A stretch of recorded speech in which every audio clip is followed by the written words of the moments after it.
Apakah semua kita di sini mau menjadi orang benar? Amin. Boleh saya lihat tangan-tangan orang benar diangkat? Haleluya! Sekali lagi kemuliaan bagi Tuhan Yesus. Terima kasih Bu Munte, amin saudaraku. Tadi kita sudah mendengar di dalam Mazmur 1 bahwasanya kita tidak boleh berjalan menurut nasihat orang fasik, berdiri di jalan orang berdosa, dan jangan duduk dalam kumpulan pencemooh. Jadi kumpulan orang-orang yang menjelekkan orang lain, yang menggosip, yang memfitnah. Jadi kata-katanya tidak membawa berkat. Biarlah kata-kata kita, mulut kita, ucapan kita, lidah kita, bibir kita membawa berkat. Amin. Kenapa? Karena kita sudah jadi orang benar tadi. Kesukaannya ialah Taurat Tuhan. Amin. Jadi kalau hati kita isi dengan firman, maka ucapan kita juga firman Tuhan. Tapi sebaliknya, kalau kita tetap tidak suka firman, lalu apakah kita isi ke dalam hati kita? Semua yang kita dengar dari dunia ini, kalau itu yang dalam hati kita, maka ucapan kita pun sama dengan kumpulan pencemooh tadi. Kita tidak mau seperti itu. Katakan, saya tidak mau. Saya tidak mau. Karena kalau saya tanya ke saudara, apakah saudara mau dicemooh? Tidak. Apakah saudara mau digosipkan? Tidak. Mau difitnah? Tidak. Firman Tuhan berkata, kalau apa yang kita inginkan orang perbuat kepada kita, kita perbuat lebih dahulu kepada orang itu. Kita tidak mau dibegitukan orang, kita jangan begitukan orang. Dan kita jangan bergaul dengan orang-orang yang demikian. Saudaraku, orang yang mencemooh dengan lidahnya atau menggosip, memfitnah, itu bukan perkataan firman. Ya, tidak ada perkataan firman di dalam gosip. Ya. Bagi saudara yang pernah menonton acara gosip di TV, tidak ada firman di situ. Benar. Tidak ada perkataan firman di dalam fitnah. Yang ada adalah kebohongan. Itu semua gosip kah, fitnah kah, mulut manis kah, itu adalah teman-teman daripada kebohongan. Akarnya satu, bohong, dusta. Ya. Siapa bapak pendusta? Setan, iblis. Disebabkan jangan kita mau mulut kita ini menjadi alat setan. Amen. Kita hati-hati dengan ucapan kita, dengan perkataan kita. Karena perkataan kita ini berkuasa. Yang percaya bahwa saya perkataan berkuasa, katakan amin. Amin. Begitulah berkuasanya, sama seperti yang telah dikatakan Tuhan. Bagaimana dia menciptakan langit bumi ini? Dengan firman. Dengan kata lain, dengan perkataannya. Dengan Tuhan berfirman, jadilah terang, maka terang itu jadi. Ya. Bapak Munte dulu selalu mengingatkan kita bahwasanya hidup dan mati dikuasai oleh perkataan kita. Dan itu sesuai dengan firman. Firman menuliskannya. Saya bacakan Amsal 18 ayat 21. Hidup dan mati dikuasai lidah. Siapa suka menggemakannya akan memakan buahnya. Sekarang saya tanya, siapa mau hidup? Saya. Siapa mau berkat? Saya. Siapa mau damai? Saya. Itulah yang diucapkan. Jangan ucapkan masalah kita. Jangan ucapkan persoalan kita. Jangan ucapkan kesedihan kita. Jangan ucapkan semua kematian. Karena ucapan kita ini, di situ ada tentukan hidup dan mati kita, dan juga hidup dan mati orang. Sebabnya orang tua, kalau misalnya ada anak saudara belum berprestasi di sekolah, jangan kutuk dia dengan ucapan, oh memang anak bodoh kali kau. Betul lah, nyesal aku melahirkan kau. Bodohnya gak kira-kira. Kau juara 1 selalu dari belakang. Nah, itu jadi sama dia. Kematian yang diucapkan. Ya, atau kalau dia melakukan suatu kebandelan, lalu saudara tambah teguhkan dengan perkataan, bandel kali kau. Apapun aku bilang, tidak mau kau melakukannya. Jangan.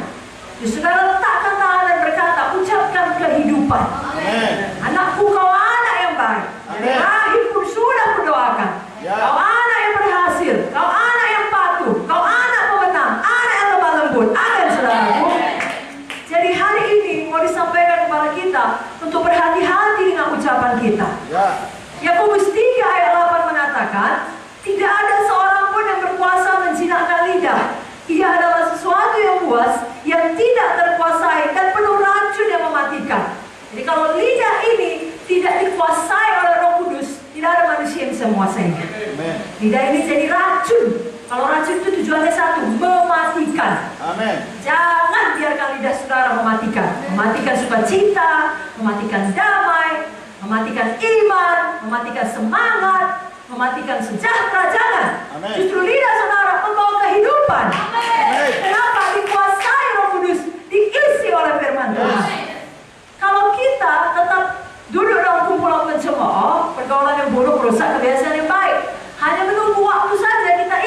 mencemooh.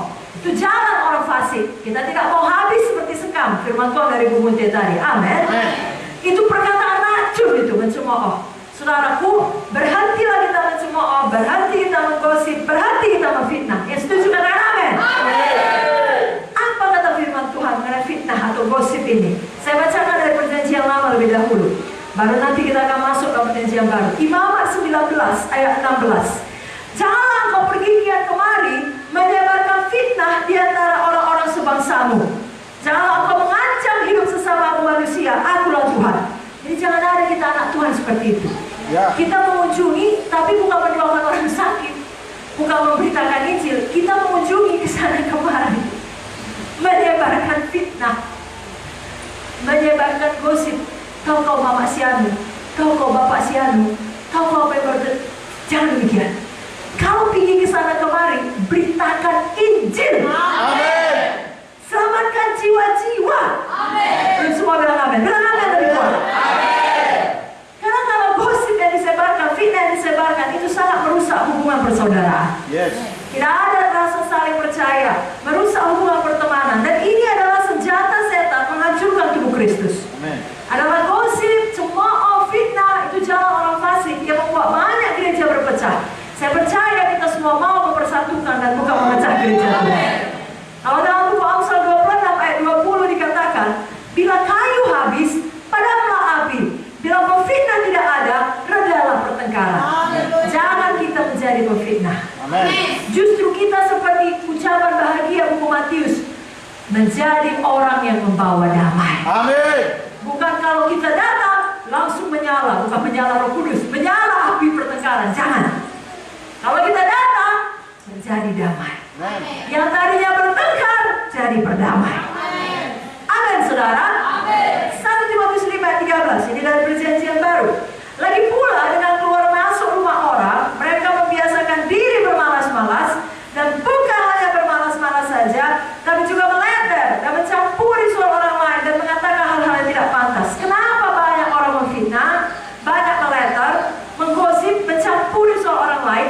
Karena malas. Kalau saudara sibuk mengunjungi, sibuk bekerja bagi Tuhan, sibuk menginjil, tidak ada waktu untuk meleter. Tidak ada waktu untuk mengurusi orang lain. Amin, saudara. Kita mendoakan orang lain, kita mau orang lain selamat, kita tidak mau mengurusi dosanya lah, kekurangannya lah, kelemahannya. Semua kita punya kekurangan, semua kita punya kelemahan. Justru kita saling melengkapi, saling mengasihi, saling membangun, saling mengampuni dalam tubuh Kristus. Amin. Satu ayat lagi, Roma 16 ayat 17.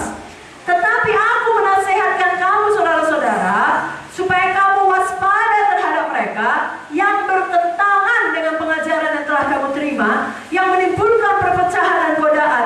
Sebab itu hindarilah mereka. Ya. Jadi hari ini kita diajari hikmat Tuhan, kita lebih bijaksana. Kalau ada orang mulai memberikan gosip-gosip, tetapi caranya rohani, yuk kita doakan yuk keluarga itu. Awalnya gitu, seakan-akan firman, tetapi isinya semua keburukan pada keluarga itu, hindarilah mereka. Jangan didengarkan. Pakai waktu saudara untuk baca firman, untuk berdoa, atau untuk menginjil. Jangan dengarkan saudaraku, karena selalu diajarkan pada kita, baik oleh Bu Munte atau dulu waktu Bapak Munte masih hidup, tahu saudara apa yang beliau ajarkan?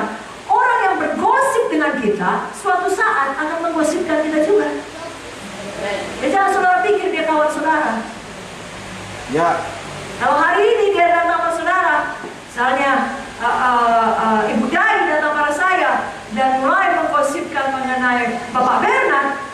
Tahu Ibu Joyce, Bapak Bernard itu dia ngantuk itu selalu. Kalau doa pagi, habis semua berdoa, dia tidur. Lalu saya pikir, begitulah akrabnya hubungan saya dengan Ibu Pendeta Sari ini. Ya sampai rahasia Pak Bernard pun dibukakan pada saya. Salah. Besok-besok Ibu Sari, ini contoh, Ibu Sari tidak demikian. Amin, saudaraku. Jadi contoh agar saudara mengerti. Besok-besok Ibu Sari akan pergi kepada Ibu Nomi dan berkata, tahu Ibu Nomi, Ibu Joyce itu, oh dia tidak pernah berdoa tiap pagi. Kerjanya tiap pagi adalah menonton TV saja. Besoknya dia akan pergi lagi kepada Ibu Pink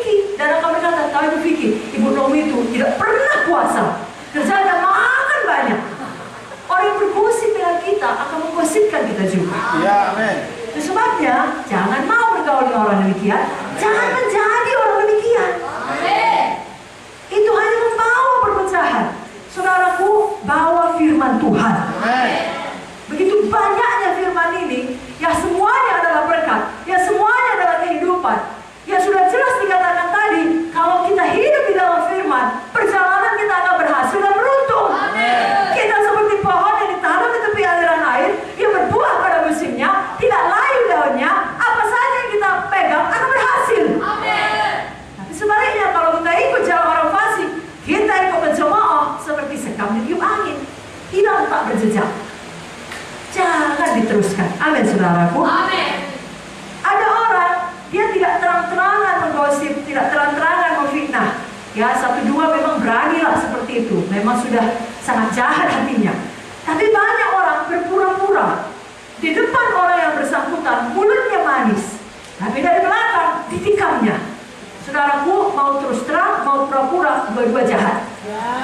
Dua-dua harus kita buang. Dulu sebelum kita kenal Yesus, seperti tadi cerita Ibu Munte dalam kapal bajak laut, itu kekurangan kita, itu manusia lama kita. Sekarang kita dibenarkan oleh darah Yesus, kita tanamkan manusia lama, kita hidup dalam manusia yang baru. Kita tidak lagi melakukan hal-hal seperti itu. Amin, saudaraku. Kita tidak mau bermulut manis. Saya bacakan firman Tuhan di dalam 1 Tesalonika 2 ayat 5. Karena kami tidak pernah bermulut manis, hal itu kamu ketahui, dan tidak pernah mempunyai maksud loba yang tersembunyi. Allah adalah saksi. Jadi jujur, tulus. Gak ada mulut manis, hatinya beda. Kita tidak mau. Mulutnya ramah, perkataannya ramah, mulutnya licin, tapi hatinya jahat. Maukah saudara, kalau misalnya di dalam ibadah seperti ini, lalu ada orang menyalon saudara, Tuhan berkati ya saudaraku, senang hati saudara. Tapi kemudian, tak lama lagi, setelah siap disalahkan saudara, di belakang saudara, digosipkan saudara. Maukah saudara seperti itu? Makanya jangan ada kita seperti itu sampai kapan.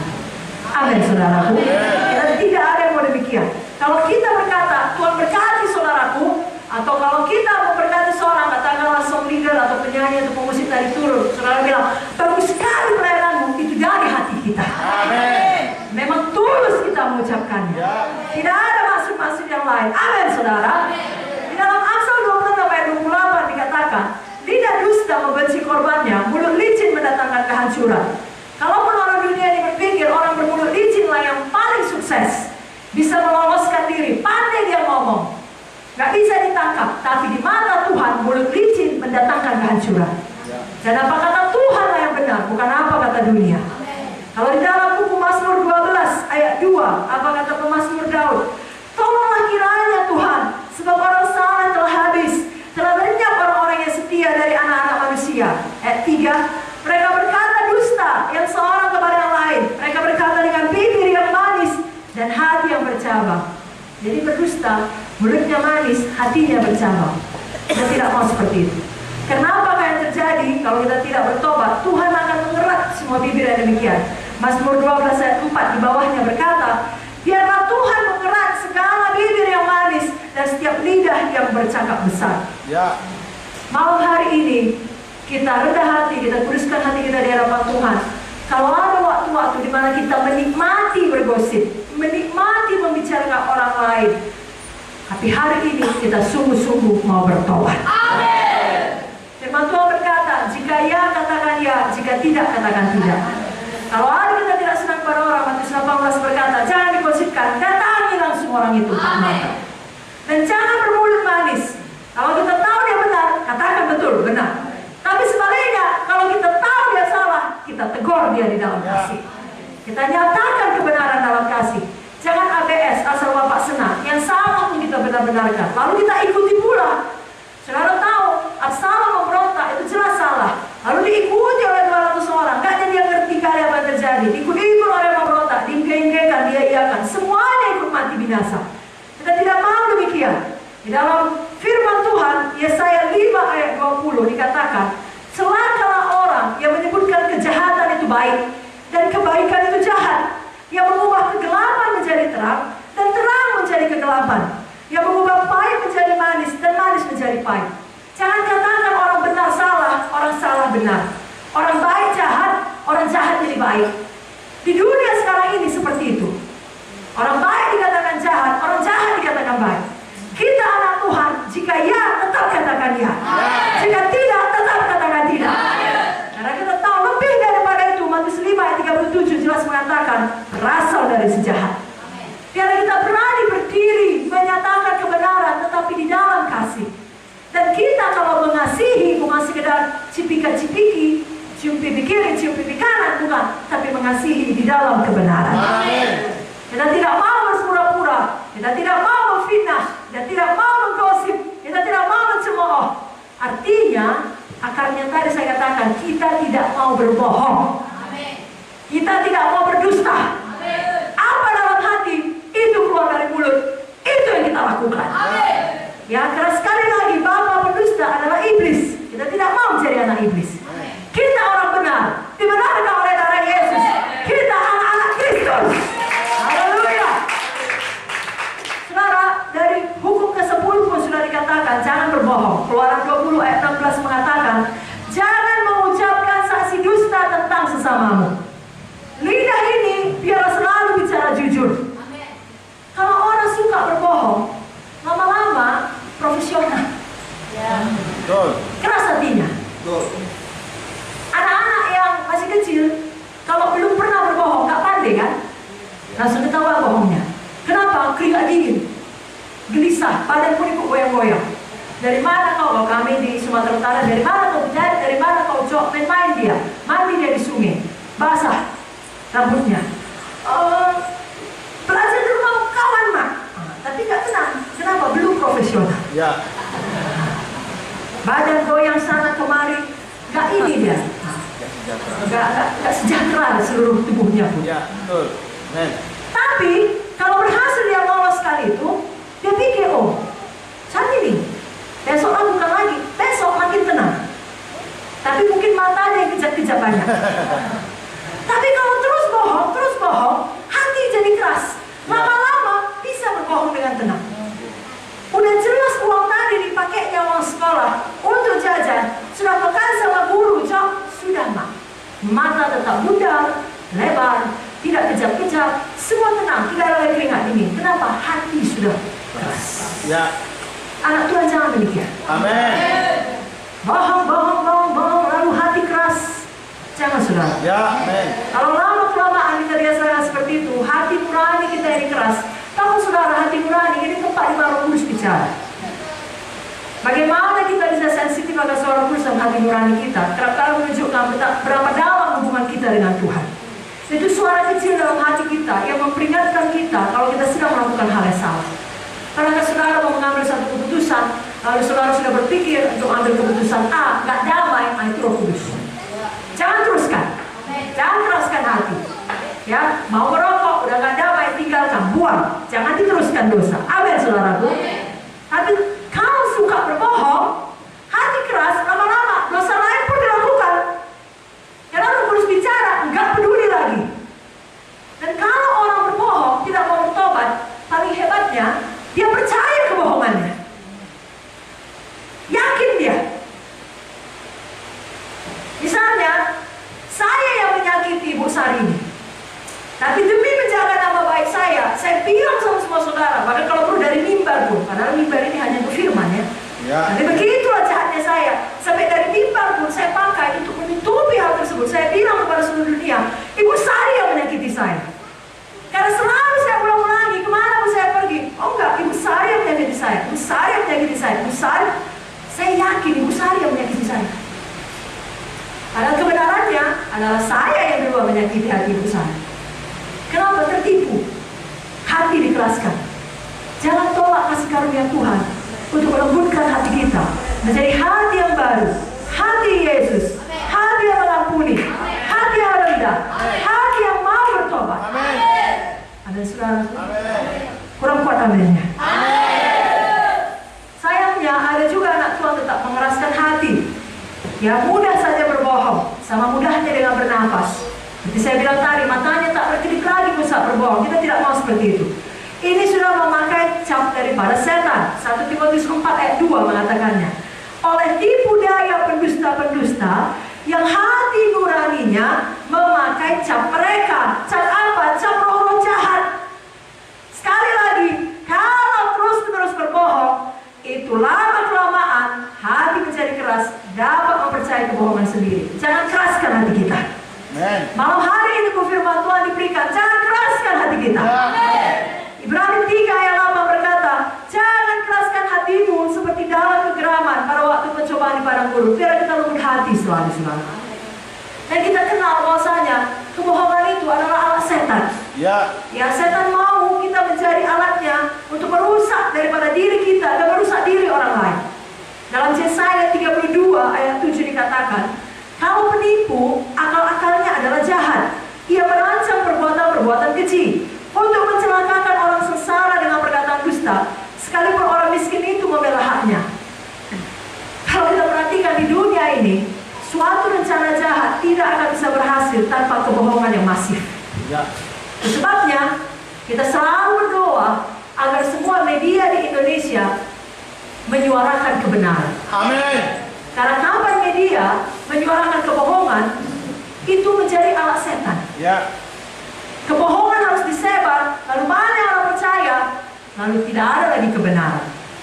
Sebabnya, kebohongan adalah senjata favorit setan. Tidak mau kita ambil bagian di situ. Amin. Ya, bapa pendusta. Yohanes 8 ayat 44 mengatakan, iblislah yang menjadi bapamu.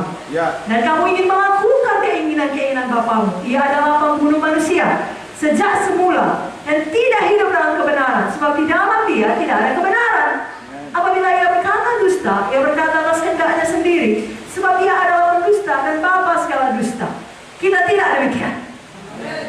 Dusta atau bohong dan semua teman-temannya tadi, bermulut manislah, mencemoohlah, bergosiplah, fitnahlah, omong kosonglah, omong kotorlah, menghujatlah, mengeluh, bersungut-sungut. Pokoknya semua perkataan racun yang tidak ada firman di dalamnya, tidak mau lagi kita ambil bagian di situ. Amin. Khususnya mengenai bohong ini, saya bacakan atau kita buka kitab sama-sama. Amin, saudaraku. Amsal 6 ayat 16 sampai 19. Saya baca ayat 16, saudara baca ayat 17. Saya baca lagi 18, saudara baca ayat 19. Amsal 6 ayat 16. Saya sudah dapat, katakan amin. Baik, saya baca lebih dahulu. 6 perkara ini yang dibenci Tuhan, bahkan 7 perkara yang menjadi kekejian bagi hatinya. Mata sombong dan dusta, hati yang membuat rencana-rencana yang jahat, kaki yang segera lari menuju kejahatan. seorang saksi dusta yang menyembunyikan kebohongan dan menyembunyikan perkara salah. Jadi kalau orang berdusta, lalu dustanya itu sampai memecah hubungan tubuh Kristus, memecah hubungan pertemanan, memecah hubungan persaudaraan, Tuhan sangat tidak suka itu. Amin.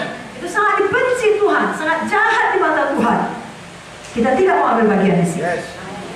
Jangan kita pernah ambil bagian di situ. Kalau pernah, ya rendah hati kita katakan pada Tuhan, aku dulu tidak mengerti, sekarang aku diajar firman, aku mengerti itu tidak benar. Itu daging Tuhan. Ya, aku matikan dagingku, tolong Roh Kudus. Aku mau bertobat, pulihkan aku Roh Kudus. Amin, saudara. Amin. Karena pembohong kalau tetap tidak mau bertobat, kelak dikumpulkan di satu tempat namanya neraka. Wahyu 21 ayat 8 berkata, orang-orang penakut, orang-orang tidak percaya, orang-orang keji, orang-orang pembunuh, orang-orang sundal, tukang-tukang sihir, penyembah-penyembah berhala, dan semua pendusta. Mereka akan mendapat bagian mereka dalam lautan yang menyala-nyala oleh api dan belerang. Inilah kematian yang kedua. Kalau saudara sudah lahir baru dan selamanya keselamatan saudara dijamin oleh Tuhan, tidak lagi saudara masuk api neraka. Tapi dari ayat ini kita tetap mengerti bahwa Tuhan tidak suka pendusta. Jangan kita ambil bagian di dalamnya. Kita mau jujur. Ada juga orang bukan sengaja dia berdusta, tapi demi menyelamatkan dirinya, supaya nama baiknya tidak rusak, pikirnya, supaya jangan ketahuan dia bersalah, pikirnya, maka dia berdusta untuk menutupi kesalahannya. Kita tidak mau seperti itu. Biar kita mengerti, kita semua manusia. Sehebat apapun kita, semua kita punya salah. Dan tidak ada satu hari bisa kita lalui tanpa salah. Kalau kita bersalah, kita rendah hati, kita akui, kita bertobat. Saya ulangi, kalau kita bersalah, kita rendah hati, kita bukan berbohong menutupinya, kita akui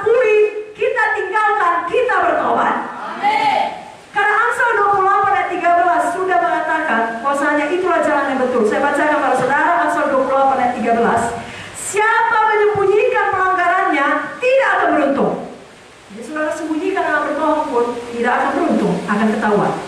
Tapi siapa mengakuinya dan meninggalkannya? Mari ucapkan, mengakuinya, meninggalkannya. Lihat apa yang jadi, akan disayangi. Amin. Saya yakin akan disayangi Tuhan terlebih dahulu. Dan kalau Tuhan sudah sayang, semua yang lain menyusul. Hari ini saudaraku, jujur kepada diri sendiri, jujur kepada orang lain, jujur kepada Tuhan.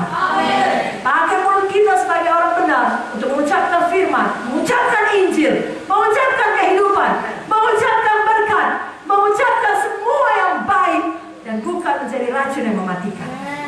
Dan kalau kita sudah bersalah, saudaraku, segera kita akui. Amin. Tahukah saudara, kalau kita bersalah, kita akui, itu membuat kita lega. Amin. Karena sebenarnya Tuhan itu maha tahu.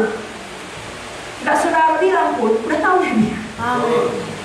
Tapi kalau gak saudara akui, saudara yang susah berdoa. Ya. Misalnya, saudara anak-anak muda, saudara nonton pornografi diam-diam dari handphone saudara. Tapi gak mau saudara akui sama Tuhan.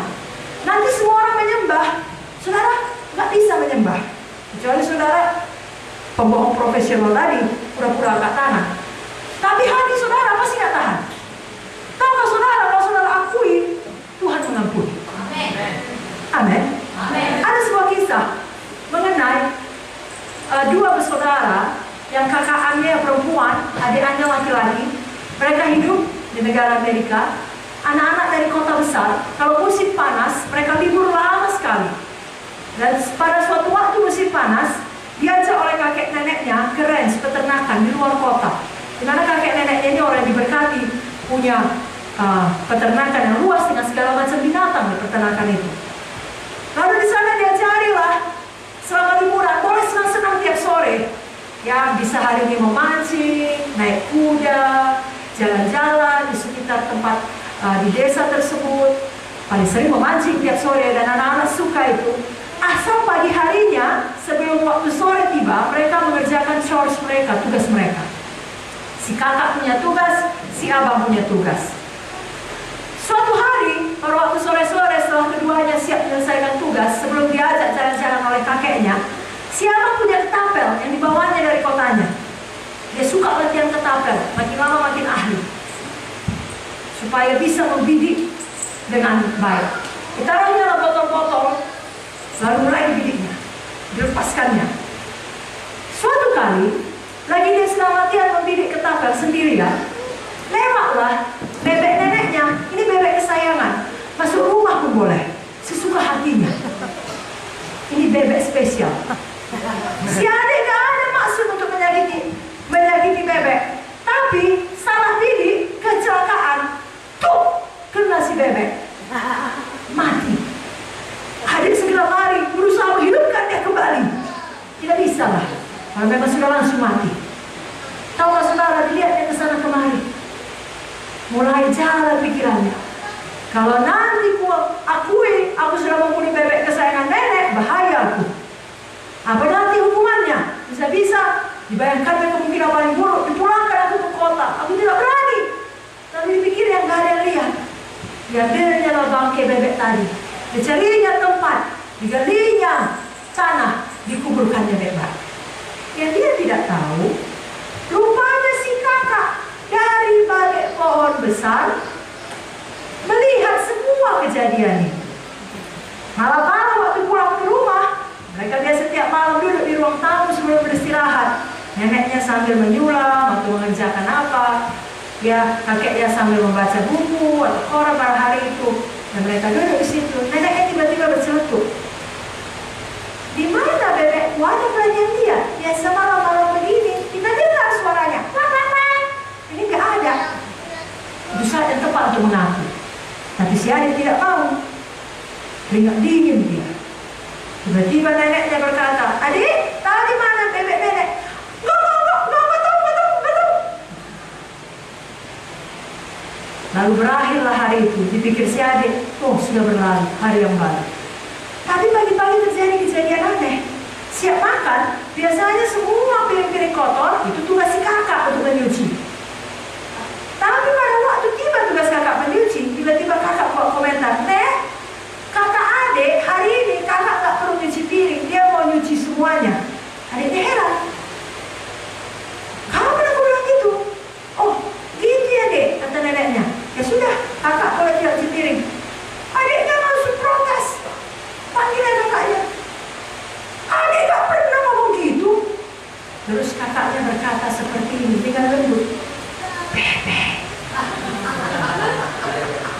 Kata kunci passwordnya bebek.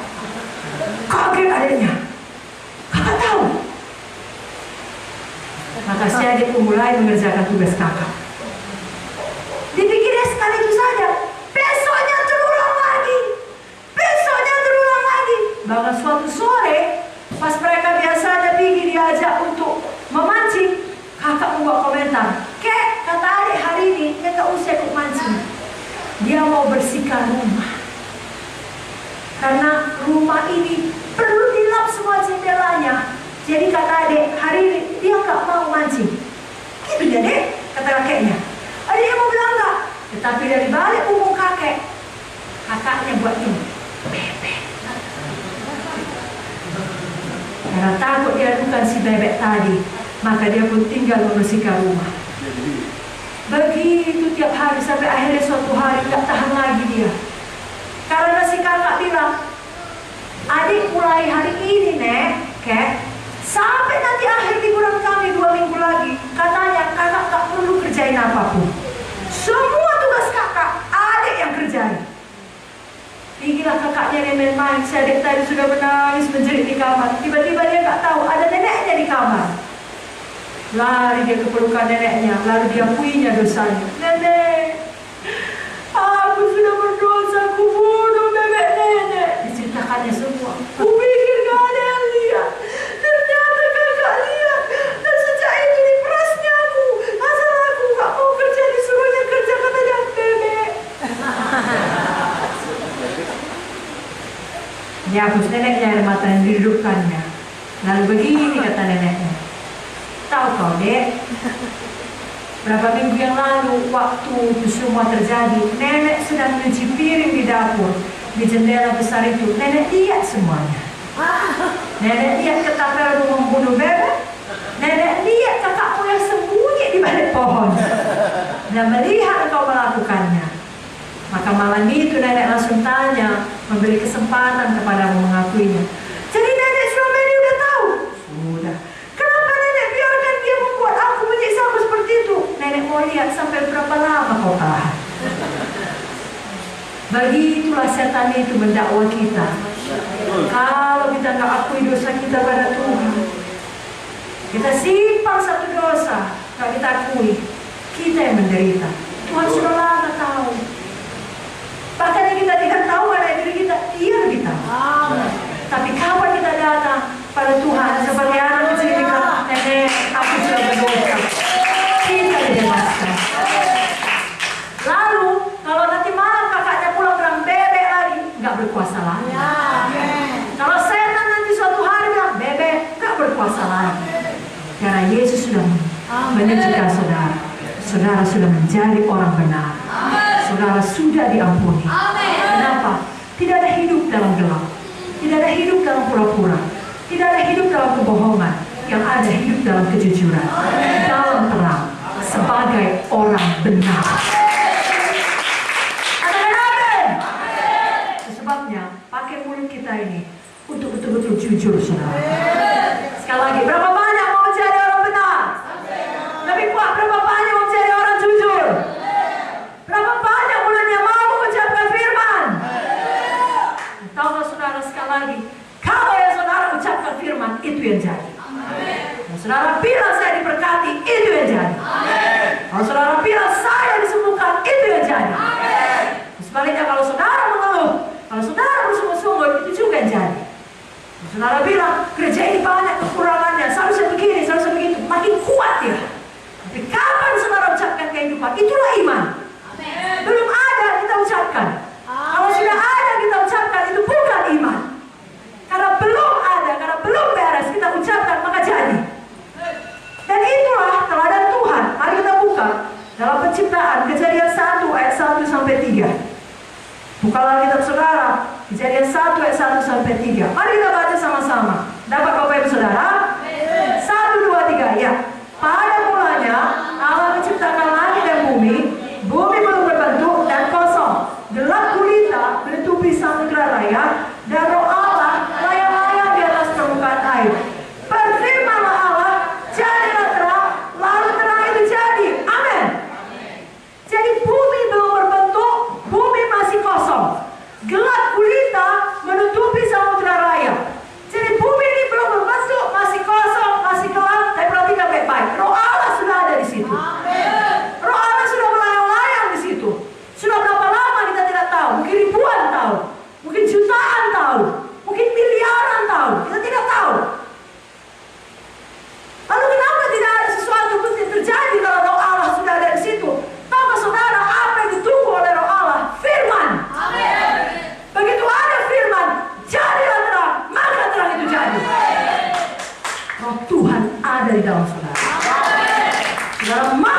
jadi.